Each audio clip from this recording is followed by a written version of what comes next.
be a sponge, and then bring the juice.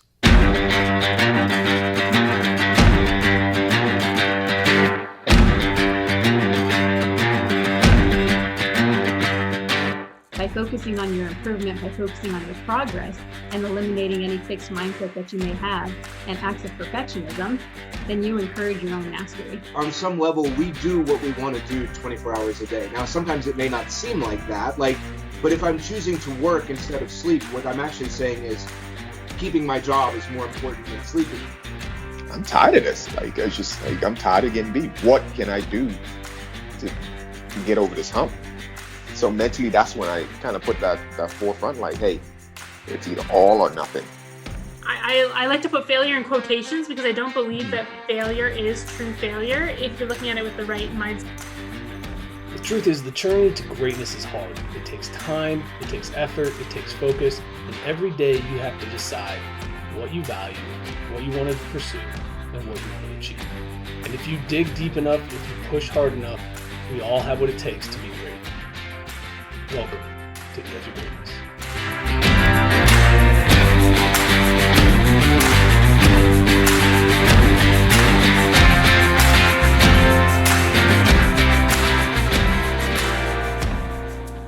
Hello and welcome back to the Edge of Greatness podcast. Episode 128 is here, and I've got another lesson in greatness for you. Sorry, I've been a little bit inconsistent with the episodes the last few weeks, and I'd love to say I have a really good reason, but it's more just adjustments for me. The new baby, the scheduling. Last weekend I was actually in Tennessee speaking, so that's on me for not getting something prepared before I left, so I didn't have to figure something out when I got back because, let's be honest, after driving for 6 hours down, 6 hours back, I wasn't about to do one of these. But, I feel pretty good about where I'm at. I actually have 4 conversations scheduled in the next week. I'm really excited about some of the guests that I have coming on, and I think that we're going to get back into kind of a rhythm with things as we kind of blend into the new year. I don't like setting goals that rely on the new year, and that's kind of what I wanted to talk about today, is that we're at that time of year where it's a great time to reflect, and it's a great time to start setting goals. I always try to jumpstart my, if you can't see me, if you're listening and not watching, my New Year's resolutions with air quotes. I don't like that word, but I do still evaluate how the year went around this time because obviously it's a marker for the end of the year. And I also do set goals for the coming year. But what I really try to do is start working on those goals before the year ends. I don't want to wait till January 1st. So today's the 11th. The plan is start to organize my goals, start to figure out how I want to attack them, and then over the last 2 weeks of the year, get a jump start on them. By starting before the end of the year, I create some routines, I create some consistency, and I start some progress towards what I want to accomplish before the year ends. And I think that that's something that helps me stay focused on attacking those goals instead of waiting for a date to start deciding to go after it. I think I see it all the time as a fitness professional. Hey, I'll start getting myself in shape in the new year. I've actually been really working on my health over the last probably about a month now. Around the time that Charlie came into this world, I really wanted to start to attack taking care of myself, getting myself back on a more consistent nutrition plan. I've been doing cold showers. I've been trying to do intermittent fasting to, 1, test my discipline, but 2, also the health benefits. I mean, I think there's something valuable about waiting, and this teaches me how to wait. I'm still planning. I think before the end of the year is kind of the target. I'm starting to get a feel for how this goes, but I want to do a 24-hour fast just so I can see how I respond when things get tough. Because when I get hungry, it's really easy to go, oh man, I'm hungry. Let's go grab some food and get after it. But there's something about waiting and forcing yourself to sit uncomfortably and just know that you don't need food to survive in this exact moment. And that discipline and how that plays into other things, I think is valuable. So just a little bit of what I'm trying to work on. But as I, look and reflect on the year, I haven't accomplished everything I wanted, but it's been a really good year. I've had, like I said, I'm up to 128 episodes now. I've been really consistent this year for the most part up until the last few weeks. But it's been a solid year. It's been a good progression in my abilities as an interviewer and a speaker, and doing some of the solo episodes I feel like is a challenge that I'm enjoying trying to get better at. And then I released a book at the beginning of last year, Be Great, and then I got another book that just came out last week actually, Master of the Sea.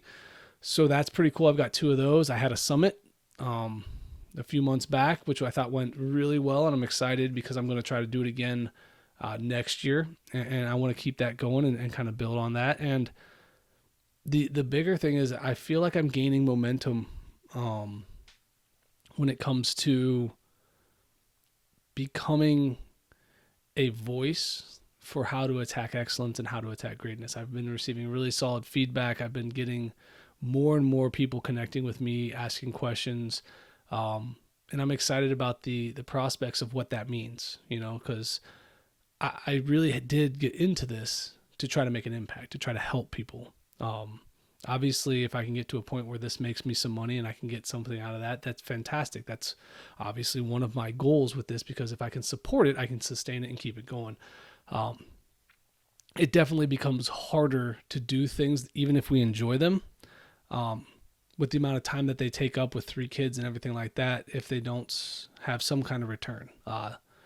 That's just kind of the reality of where I am in life. And I need to make sure that I start to figure out how to legitimize this business and turn it into something. So that's one of my actual goals for 2023 is, what can I provide the world and the people who are following and listening to me that is of substantial value, that would make people lean into paying for it. The bottom line is this, is that it has to be worth the investment of others. And that's the challenge. So I wrote books for that reason. I want to give back in that way. What's the next step? How do I build upon that? And so, excuse me. There's definitely some thought that I'm going to have to take. There's some things I want to do. I have some ideas for some courses that I think would be really cool. I want to speak more. I want to do some of those ideas, but over the next few weeks, I encourage you to do a similar thing that I do, is sit down and write out what all you've accomplished. I think you'd be surprised. We have a tendency to get to the end of the year and look at all the things that we didn't get done that we wanted to, and it takes away from all the things that we did do, even though we failed to get all of that stuff done. And I think that there's a missing piece in that progression through a year, that if you take some time and you actually just sit there and go, man, look at all the stuff I did, you'd be very surprised with where you started and where you're at. And then that can give you some momentum for the new year. So that's a very important part of the end of this year. So that reflection piece, I think, is crucial. The other thing that I think is very valuable is start to list your goals and what you want to accomplish, and start on them now. Even if it's just a little bit, start on them now.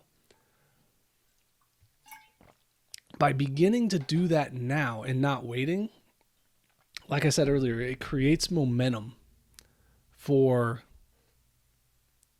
being a leg up on everybody else when the new year starts. 99% of the world is going to wait till the new year. Be the 1%. Jumpstart that. If it's of value to you, why are you waiting?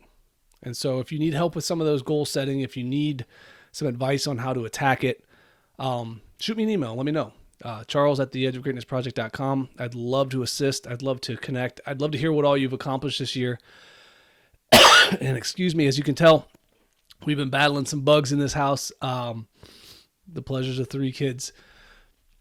But ultimately, what I want to hear is what you have lined up for the new year. Because if you're not hungry to achieve more and you're not looking to get better, then I don't know where you're going to have that drive to show up with your best self every single day. So spend some time with that thought, spend some time in reflection, and connect with me. Let me know where we're at. In the meantime, like I said, I know I've been lacking on some of the posts from the podcast side, but I have been significantly more active on LinkedIn. So if you are looking for content and you've been missing this, connect with me there. And the newsletter has not missed a beat. I've been posting those every week. So if you haven't subscribed, you can connect with that at the website, theedgeofgreatnessproject.com.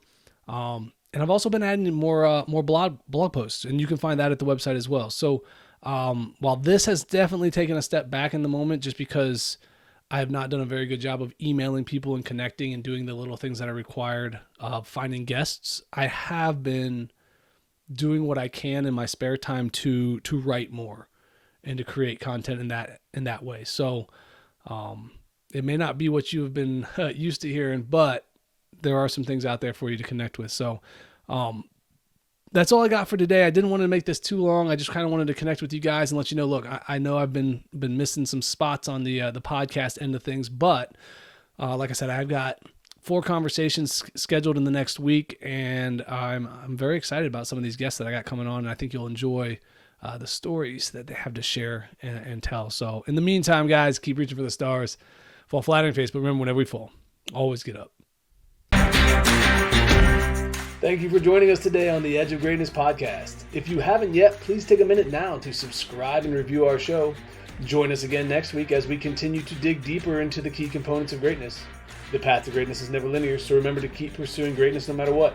Keep stretching your abilities, reach for the stars, and fall flat on your face. But remember, no matter what happens, whenever we fall, always get up.